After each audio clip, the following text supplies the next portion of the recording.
Veux-tu savoir ce qui ruine plus d'entreprises que les attaques de l'ennemi? C'est l'orgueil de continuer dans la mauvaise direction, même quand Dieu t'appelle à faire demi-tour. Mais il n'est jamais trop tard pour changer de cap.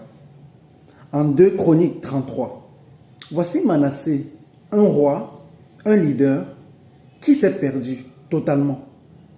Il a bâti son empire sur des fondations tordues. Il a introduit des pratiques contraires à Dieu. Il a guidé son peuple dans la mauvaise direction tout en portant encore le titre que Dieu lui avait donné. Et Dieu, il a laissé expérimenter la conséquence logique de ses choix. Captivité, chaos, silence. Mais là, dans sa détresse, la Bible dit, il implora l'Éternel son Dieu, s'humilia beaucoup et Dieu l'écouta. Dieu l'a restauré, l'a ramené non seulement à Jérusalem, mais à sa mission. Et c'est là qu'il a compris. La Bible dit, et Manassé reconnut que l'Éternel est Dieu. Reconnaître qu'on s'est trompé n'est pas un échec.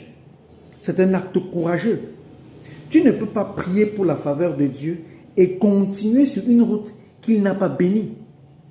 Cher entrepreneur, parfois ce n'est pas l'ennemi qui détruit ton business, c'est ton entêtement à garder un cap que Dieu t'a déjà demandé d'abandonner.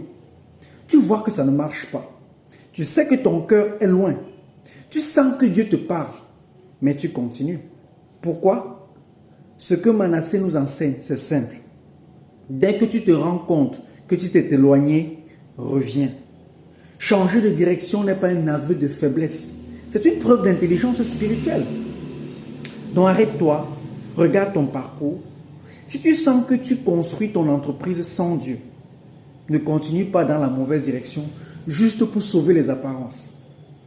La Bible dit, et Manassé reconnut que l'Éternel est Dieu. Et toi, est-ce que tu reconnais que Dieu seul est source, force et finalité de ton business? Dieu ne te demande pas la perfection, mais il attend que tu reconnaisses quand tu t'es égaré et que tu reviennes. Celui qui refuse de revenir finit par se perdre pour de bon. Je répète, celui qui refuse de revenir finit par se perdre pour de bon. Alors, commente, je choisis de revenir et partage ce message avec un entrepreneur ou quelqu'un qui a besoin de faire un demi-tour divin.